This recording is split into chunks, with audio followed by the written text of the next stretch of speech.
Streaming now, this is the Wood TV Live Desk. And good morning, everyone. Phil Pinarski here with the Wood TV Live Desk. Hope you're all having a great start to your Thursday.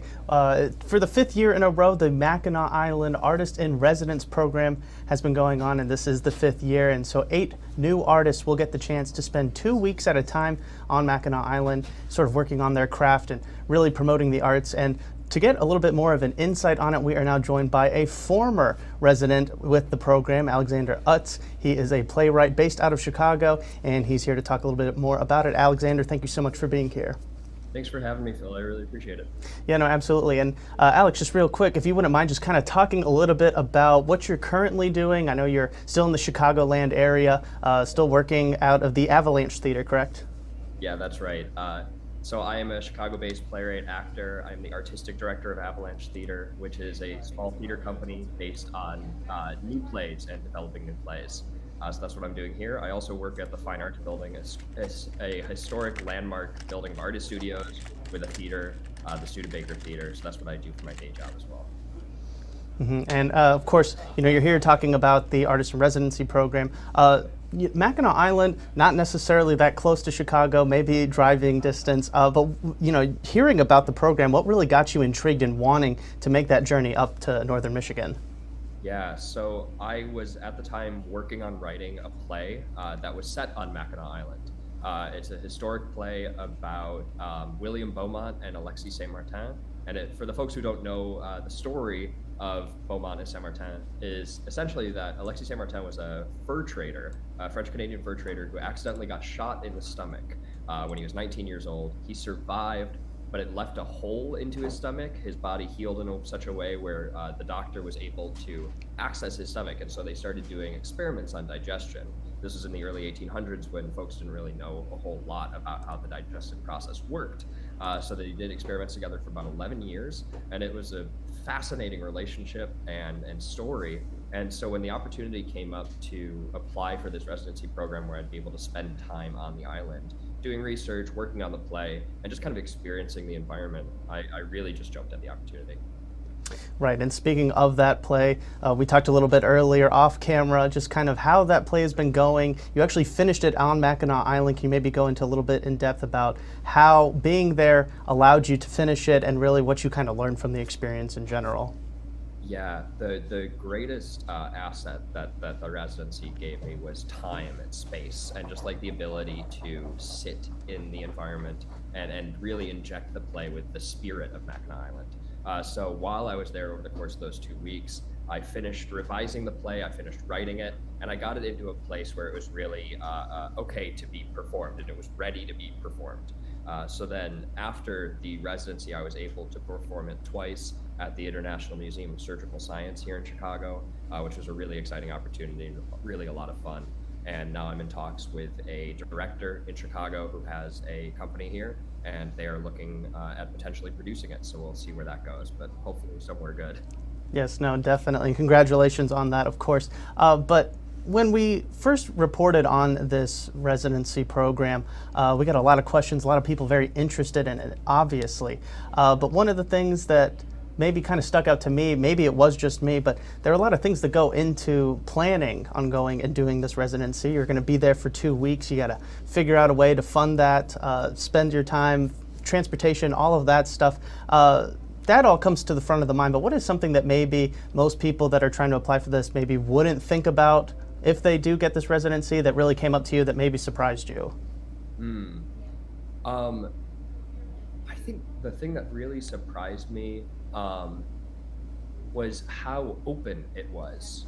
You think of a residency as something that's a little more guided, like people are kind of telling you what to do. And really this was a very free experience in terms of just like how I was able to use my time and how I was able to work. So I was lucky enough to be able to work remotely for my day job, like half the time that I was on the island. So I was able to kind of make that time to do a little bit of both and not sacrifice 2 whole weeks of leaving work. to go to the residency. So that was really helpful in making it a reality for me, which I really appreciated. And then another thing that really surprised me was just how peaceful and calm it was. I mean, Mackinac in the summer can be very busy, but you're in this apartment by yourself overlooking the water. That's your home base. And so it's just very peaceful and calm. And you have this space that's just there for yourself, filled with the artwork of previous residents.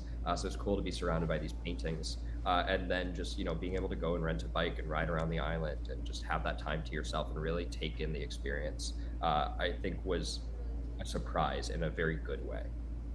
Definitely. And of course, on top of being able to stay there for 2 weeks and really work on your craft, you also are in charge of running a workshop while you're there. Can you maybe touch on a little bit about your experiencing setting up a workshop, having people come and really kind of showing them how you work? Sure. Yeah. So the workshop for me ended up being kind of like a test performance of the play to see how people resonated with it.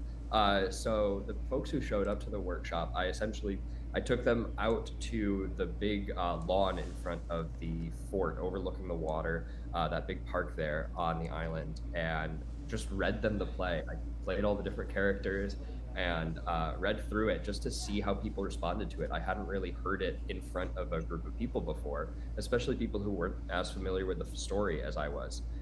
So being able to perform the play to them as just me, not a whole group of actors, just myself, and then get their feedback on it and hear what stuck out to them, what really made them laugh, what made them interested, what made them want to learn more. All of those things are really helpful to the process of realizing this play to its fullest potential.